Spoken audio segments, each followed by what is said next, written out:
What genre of music do you consider yourself at this point? Uh, I consider myself hip hop, fuse hip hop, electro, in that lane right there.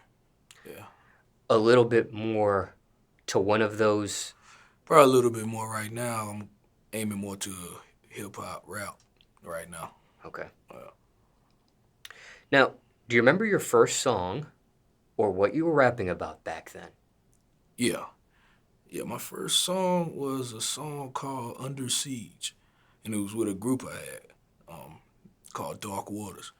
And we was just talking about like basically the streets and how to at a young age get up out of them, stuff like that.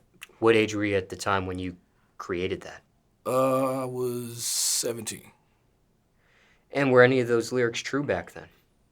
half and half, And why half and half at that time in your life? because half of the stuff that I rapped about, especially at that time, was either stuff I seen or stuff I done, and the stuff I seen, that was the other half that I didn't do. So,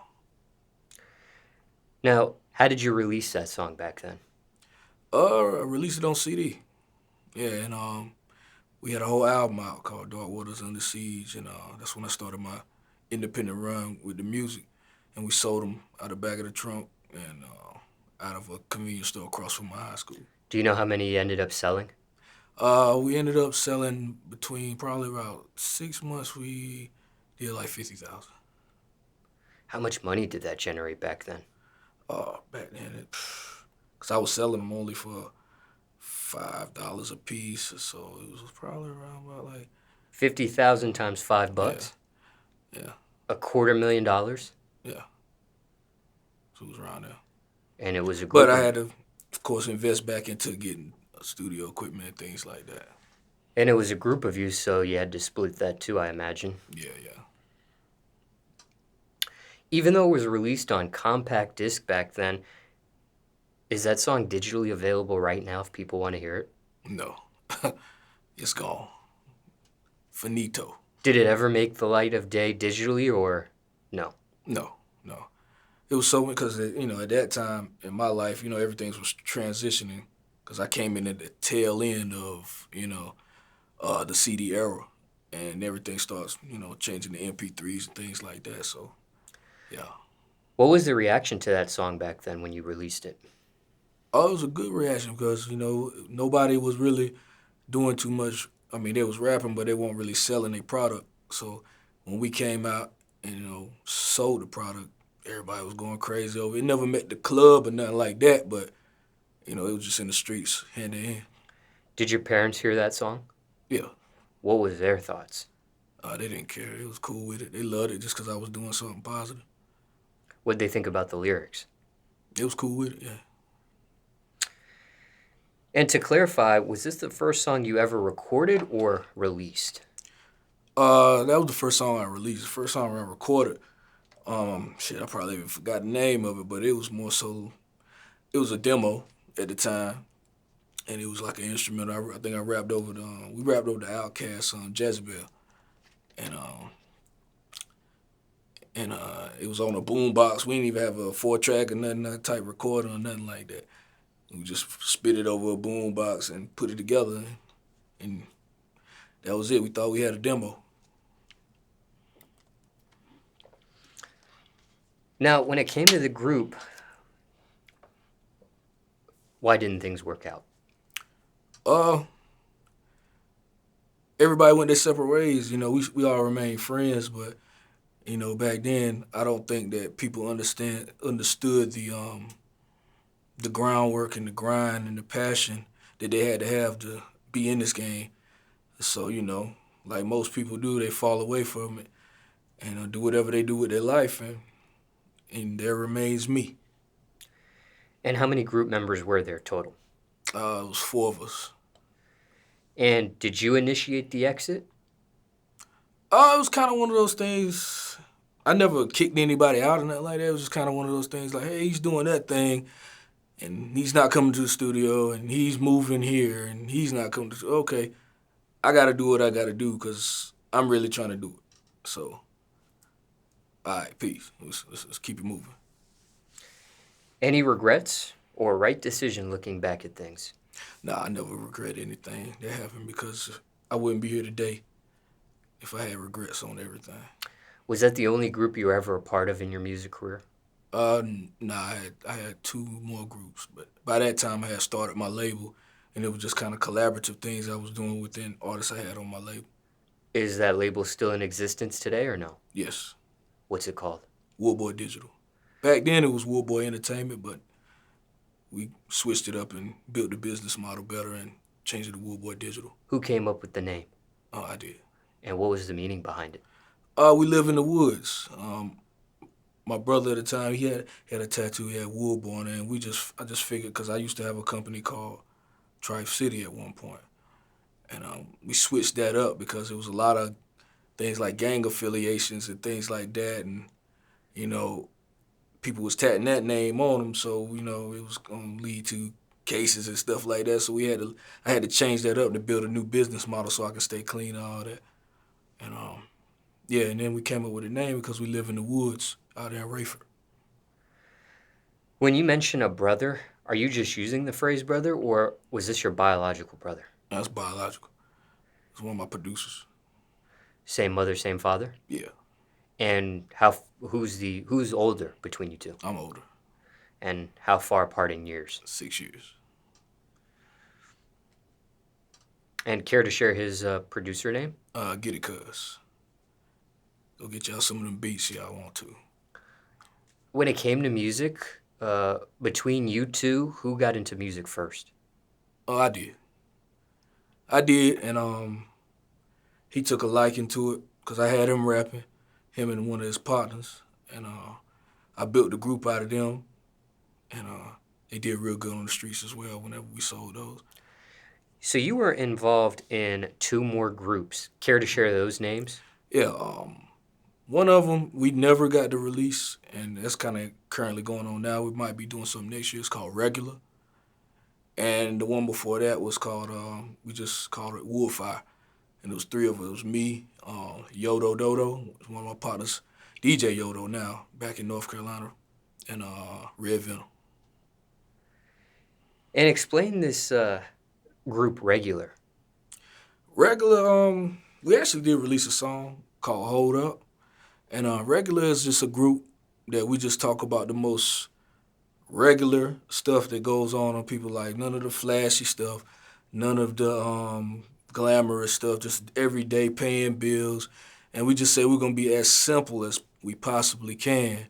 And come to find out, when we did the one song Hold Up, people started taking a liking to it because it was just so real and relatable.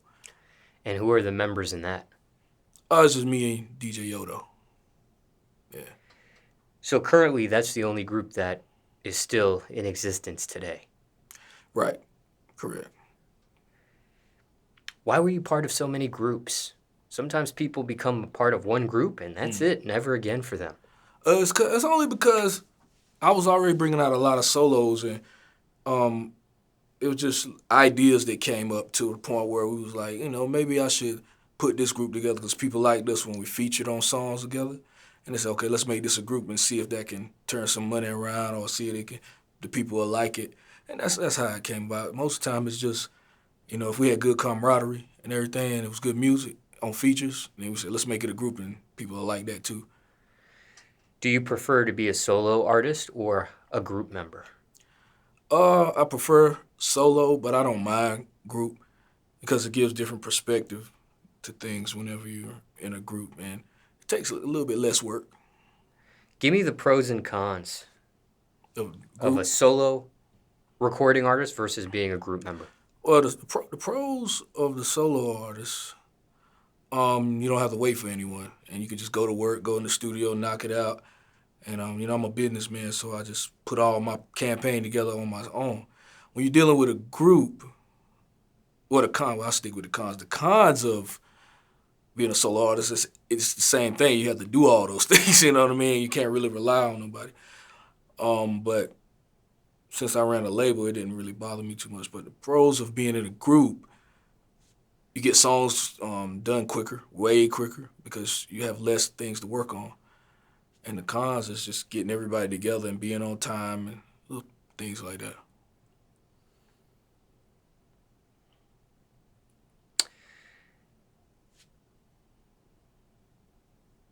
Also, when we were discussing the first song that you were a part of that was ever released for you, you mentioned you were 17. Were you still in high school at that time, or?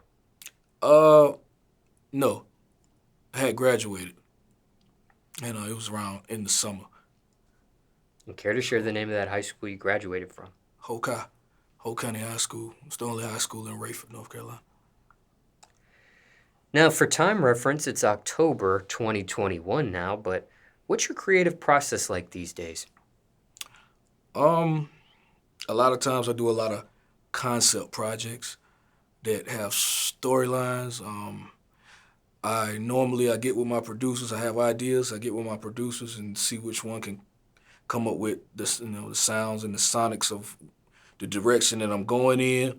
And then, I just come up. I get back in my car, and I write. Either freestyle it first in my head to get the rhythm and get the melody down and the sonic and everything like that. And then I mostly just write every album in my car. Yeah. And that's pretty much go back to the studio and put it down after that. What's it about writing in your car versus writing in a room, writing in a hotel, writing in your house? It's like, it seems like in a car you can hear it at the loudest point without bothering anyone, so to speak. I mean, people might can hear it outside the car, but you don't really bother nobody. You just be in there vibing to yourself. You can turn it up, turn it down, cut the air on, cut it off, whatever you want to do, and you're in this, this area, which makes it cool. And plus, you already hear how it's basically gonna sound when you ride. And I like to make a lot of trunk rattling, riding music type thing. Now, you do both freestyle and write. Mm-hmm. Are you 50-50 or are you a little bit one towards the other? 50-50. Now, at one point in my career, it was all off the dome, all just, going in, punching in type thing that, what a lot of cats do now. But then sometimes I would sit back and write a whole record. Just depends on how I feel. How did you start? Were you a writer at first or were you freestyling and punching in at first? I was a writer at first. I was a writer, yeah. What got you to freestyle and punch in at one point then? Was that influence or natural experimentation? It was more so natural experimentation. It was like I became a master of my craft, so to speak, and it just got easier. And I knew myself a lot more, and I just felt like I wasted a lot of time when you write. If you can go in, especially if you got a really, really good engineer, then you can just go in and punch every line or rap it how you feel right at the time, and it doesn't, the same feeling that you have in your mind stays there. What makes a good engineer? Can you define that? Quick. Whenever you need, whatever you need on it, they're ready to do it. And they don't waste time, and they're focused on you, and and sometimes they can help you when you might be a little off or something, and they just keep you in pocket. Ever had help with your lyrics? No, not really. Have I had help with songs? Yes. In what way? But not my part. Explain if you can. Sometimes you're in a collaborative writing session, and it's not just you. And if somebody has a great idea, you want to kind of like say, you know what, that's good, let's do it. And you let them put it in there, or let them put the hook in there. And you put the hook in there, and then it makes a beautiful song. Now, you said not really. Mm. Okay, that means there's a little bit of, maybe there is a little help. When there is maybe a little bit of help, are you referring to that part where you're in the collaborative effort and it's not your part exactly? Right. But what you just described, is that what you meant? Yeah, that's when you have a little bit of help. But if it's just me in the room by myself, nah. Now, why not? Speaking of your own part, or when you're in the room by yourself, because some people do get help with their lyrics. Why not for you? I'm that nigga, man. I'm just that good. I don't really, when it's coming out my heart and coming out the feeling, I don't really need no help when it's like me by myself. But if we're working on someone else's project, like we do a lot of writing for other people, then yeah. Anyone ever suggested, though, even though you feel how you are about yourself, anyone higher up ever suggested to get help with your lyrics, like an advisor, a consultant, management, things of that nature? Nah. Okay. And when you have helped other recording artists with their lyrics, you actually wrote a song for someone else? Yeah. I wrote a lot of songs back home. I used to work in writing sessions here, in Atlanta. Yeah. And what is home? What is that? Raeford, Okay. North Carolina, Fayetteville area, 910, same where J. Cole and Morray from and all them. Yeah, that's the where we from, where I'm from. Have you ever met either of those two? Yeah, I met both of them. I met Morray on the airplane going to L.A. and we chopped it up, man. Cole, man, we come from the same like OGs, like bomb shelter. We come from them, and he actually, back in the day before he went off to college and started his pursuit for his career, he bought one of my CDs for Snap, Crackle, and Pop. We met at the store. Yeah.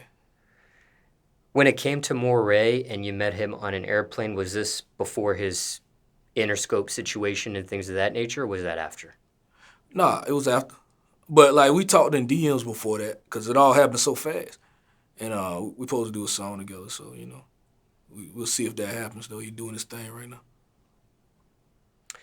And when you first met J. Cole, where was J. Cole in his career at that time? He was just an underground cat from Fayetteville. He was going to about to go to his college. Well, he was in college. He was back for the summer, and he saw me slinging my CDs out in the front of Cross Creek Mall, and he loved what I was doing. He bought one. Have you ever had a chance to work with him yet? No. We chopped it up like right when he got a deal. He saw my brother. My brother was doing bouncing. He was a bouncer at the time, security, and he had a Dreamville party out in Fayetteville, and they talked, and he remembered me from those times of buying my music, and he gave my number and everything. We chopped it up a little bit after this one, right when before he dropped his debut album, but right when the mixtape was out, and he was still pushing that, the first one. We chopped it up about, oh man, I was like, you still making beats and everything, cause we knew each other, you know what I'm saying? And we got the same OGs, so yeah, it was cool. We chopped it up for a little minute, and that was it. They take off, it's out of here. You can't even how to get up with them. But he cool, man. Does his success surprise you at all? Nah, not him. Not Cole. Why not? He was too good. Be honest with you. The boy was good back before he even thought about having a deal. He was just good like that.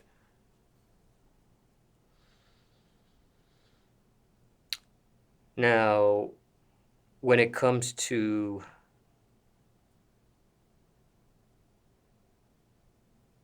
your lyrics again, you have helped other recording artists with their lyrics. You have written songs for other people. When you have written songs for other people, is it publicly credited, or are we talking ghostwriting here? He ghostwriting. Yeah. Now, how does that work? I'll let you go ahead. Well, because I had different management and I was going out to publishing deals and things like that, and they just say, "Oh, we got this project. Can you write for it? Come do a writing session." And you can't, really let people know who writing. Like I can't tell people because you're doing ghostwriting. And then, you get your points, you get your pub money, but you don't get no credit on the thing because they don't want people to know. And they're upfront with you about it. You know going in, you're Yeah. going to be a ghost if you're a part of this. Yeah. If you're running with it, some people don't. Some people want their credit, but see, me, I want the cheese. It is what it is. What is your opinion of that ghostwriting? It's just a job. You know better than me. It's the music business, man. It's just a job, and some people have the look and everything, but they don't maybe have that pen, and they have maybe a singer has that amazing vocals, but don't have the creativity to write to appeal to people. So you need a ghostwriter, and they don't want it to come out that you wrote all that because it messes up their credibility. So you just let them do what they do, and you cash your checks. The artist that the song is being ghostwritten for, does that make them as an artist fake in a sense? Does that make the song fake in a sense? Nah, I don't believe so. And then because it all depends too if you're one of those artists that pride yourself off writing all the time, then maybe so. But if you're just an artist like that, just the industry made, and that happens, and you might have a following on social media, or you might have a following, you've been in TV and stuff like that, and they just want to use that, then I don't think it should matter with them. Ever wrote for the opposite sex? Yeah. Ever wrote for the opposite sex from their perspective? Yeah, but it's hard to write from their perspective. You kind of just gotta write from your perspective and have them. This is what I do anyway, and have them switch it to how they feel on the back like situation like. And sometimes if I'm right beside them, I say, how you feel about this? They say, I like that. So switch it around to how you would say. And, I can't write from the opposite sex perspective because I don't know their perspective. Just curious there. Is it easier or harder, and I'm going to use this term loosely, and I should have used this term loosely, period, because you do write and freestyle punch in. So when I've been saying, hey, have you wrote for another person? I meant either or here because you do both. Right. But is it easier or harder to quote unquote write or freestyle and punch in for someone else versus yourself? Hold on, explain that again. Is it easier or harder to write, quote unquote, for someone else versus yourself? Nah, it's easier to write for me. Because I'm going to write what I'm living like and how I'm feeling. But when you write for someone else, you got to actually create a persona of what you want them to be like, so to speak. Or you got to try to write their life for them. And that's a difficult task sometimes.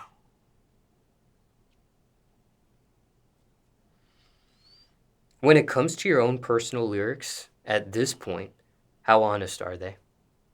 Real honest, yeah, 100%. Unless it's like some goofy shit, like comedic type shit, and then you elaborate and exaggerate a little bit. Like metaphors is made to exaggerate. Every rapper in America, exaggerated to the fullest on anything, even though the simple meaning of it might have been like what he meant, but they're gonna exaggerate to make it appealing to people. Ever wrote or freestyled and punched in a lyric so honest it was requested to be removed by someone?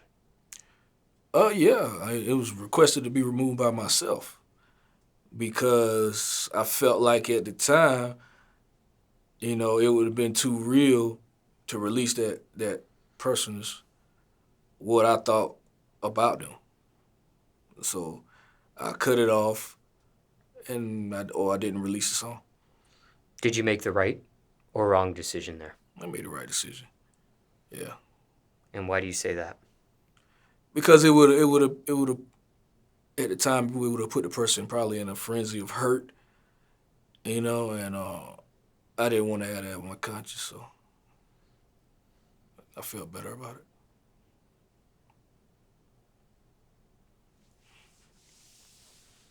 When it comes to your lyrics, have your lyrics helped or harmed people in the world?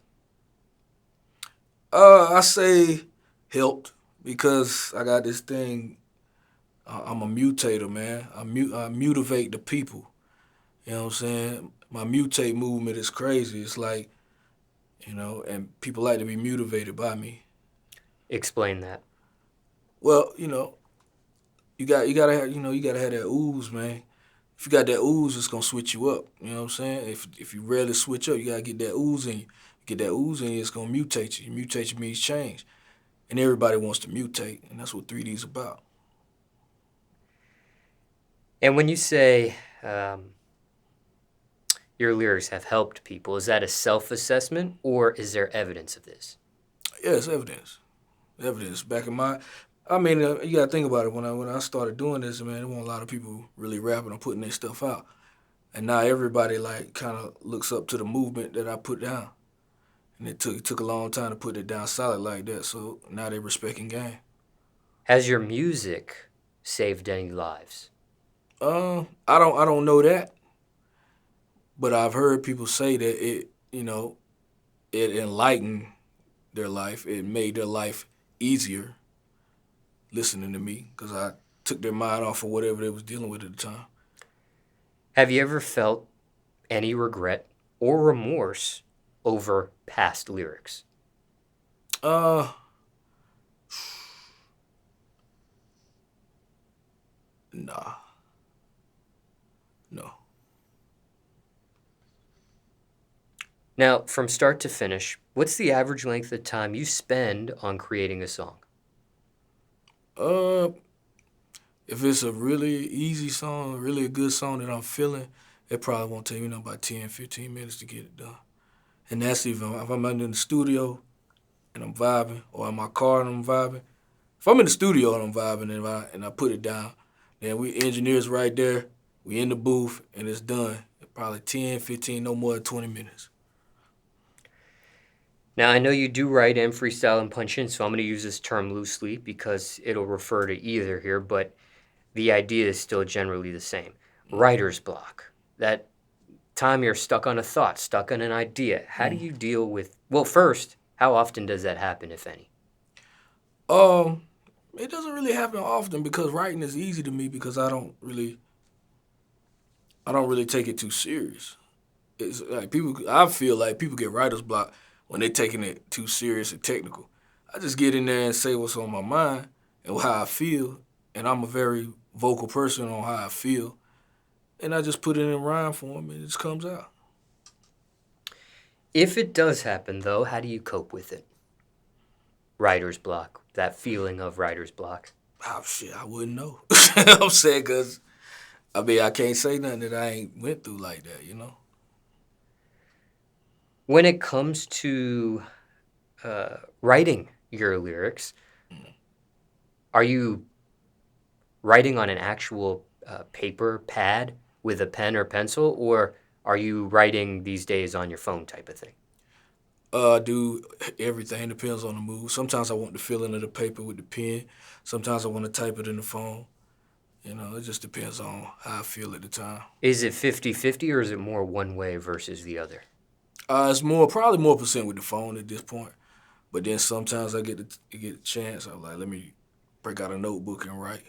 Because you have done both, ever lost lyrics when it Yeah, came to either traditional with a pen pad or versus the phone? yeah, yeah, for sure. And you've lost lyrics both ways? hmm How did you cope when that happened? I just got some more paper, reboot the phone, whatever it is, and write again. Because a lot of times I can if I write something, it'll stay in my mind when it comes to creating music. And then it might not be the exact thing, but I can get back to that pocket. Is it discouraging when it happens? It's more so discouraging when you're in certain bootleg studios and and that doggone power cut off and you can't get that. Ain't nobody say the song. Now that right there, you can't get that feeling back.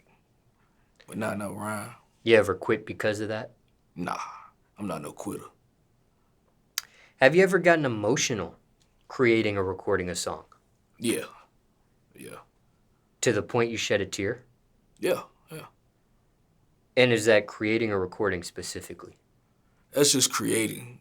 Cause sometimes when I get in that element, and if it's something that's heartbreaking or a hardship that I've dealt with at the time, then I might share one. And then when I get in the booth, nah. But when I'm writing something, cause like really, really passionate with it when I'm putting it together in my head or writing. Why not record those emotions right then and there when you do feel that? Sometimes I do if I'm in the studio at the time, but if I'm in my car, you know, 'cause that's mostly where I write it. So Has there ever been a song that you were creating and you shed a tear to that ever became too much to finish or even release? Couldn't go through with it. nah, because I want people to that part. I want people to feel that because if I went through it and I felt like that, more people can relate to it. How many times has this happened in your career? Probably like 3. Because mostly I make club records, so it's like, I don't do too much of the hard times and the pain, but I'm also get lit. When it has happened on 3 different occasions, those 3 songs are out today. People can listen to them if they want. Yeah. Care to share the names of them? Um, Hold Up is one. Hold Up. Be Happy. And the third one would be, well, third one's not released. And that's an older one, but it's not out. The 2 that are out, care to share some more meanings behind what each song is about? Be Happy was one of those regular records that ended up on my project, Proud of Marfa Nights. It was more, it was like me and my partner was just talking about the simple things that can make people be happy that people hold you back from, you know. So a lot of times had a conversation about my son and things like that. And then what about the other song? What was that song about? And Hold Up was just about tired of being broke and tired of being in poverty at the time. So, it's just one of them records that, when you put it together, you're like, man, this is tough because you are in those situations a lot at the time. But now, now things good. We good now. When it comes to your son, is that your only child? No, I have 4 children. Same mother for all 4? Same mother for 3, and 2, and then a different mother for my son. And what's the status between you and the mothers of your children? They're good. One here with me today. So yeah, we all good, and then everybody's good, man. We just work, co-parent, and we all good. Ain't nothing to it. Okay. And she is in this room with us right now. Yeah, my wife, yeah. For transparency. Yeah, for sure. The previous relationship that's co-parenting, why didn't that work out? Just different people, different types of people. That's all. And we learned that, later on we learned that, being more so friends was easier than, dating. So we just kept it moving. And back then when things didn't work out, was that your call? Was that her call? Was that mutual? Probably both of us, man. Relationship, man, that's how it goes. You win some, you lose some. You fight another day. That's why after that, you make it right, get a wife. You know what I'm saying? Like, straight like that. And the relationship you're in now with your wife, how many children is it between you two? We have 2 together. Okay, Yeah. Got you. Now, when it comes to producers, you find them or they reach out to you? I've had a little both happen. A lot of the producers that work solely with me a lot, I say get it cause he just started making beats because he felt it as a hobby after he stopped rapping, and he just started making fire shit, and then we just started putting songs together. My guy AK Play That, I reached out to him a long time ago because I heard they had a bunch of contests on the radio, and I heard some of his beats on the radio back home, and we put that relationship together. Saki, that was a long story, but that's my guy. Him, and yeah, and everybody else, I just kind of either reach out to, or some people still they be trying to shop me beats now at this point. Is it 50-50 or is it more one way versus the other? It's probably 50-50, yeah. You prefer a producer cook something up from scratch for you or sift through a folder of beats? 50-50 on that. It's just both. You know, sometimes I like to be in there and cook it up from scratch, and then sometimes I might hear something that I want that's already made, and let me hold that. You know what I mean? I'm on that tip too. How long do you have to listen to a beat before you know if it's the right one for you or not? Yeah, 5 seconds. Man. When that thing hit, it come on, I know it.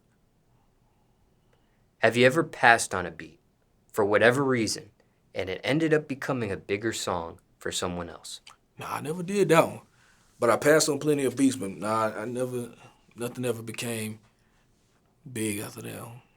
Ever had a beat pulled from you after recording to it already? No.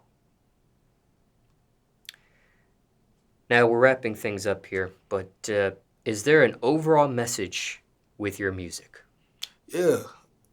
Mutate, mutate, mutate. Make sure you out there. You know you. I want all the youth and all the people that's hustling and grinding to learn. You gotta mutate. You gotta do things better than you did yesterday, and also you gotta like make sure you never quit because if you quit, you'll never know that you could have did your dream. Reassess yourself. Mutate. Now, I don't know if what you just said answers this next question or not, but who is your music for? It's for the hustlers. It's for the club, the grinders, the people that never quit. You know, the people that's striving for greatness. You know, the people that the 9 to 5 guys. The anybody who hustling trying to make it happen better for their family and trying to create generational wealth. Is there an age minimum to listen to your music? Uh, nah, nah. Anybody can listen to it. What about your own children? Yeah, they love it. There was no age limit with them either when it came to your music? Nah, because I have the way I do my music, they're able to listen to it. Now, sometimes I tell them I'll cut it off because it might be too much cussing here and there. But certain songs, it's the melody just drives children, and especially mine. Because my one song, Baby's Kid, it's a whole cartoon. The music video is a cartoon. So they love looking at that. And henceforth, I'm starting my new cartoon series. Welcome to Strawland.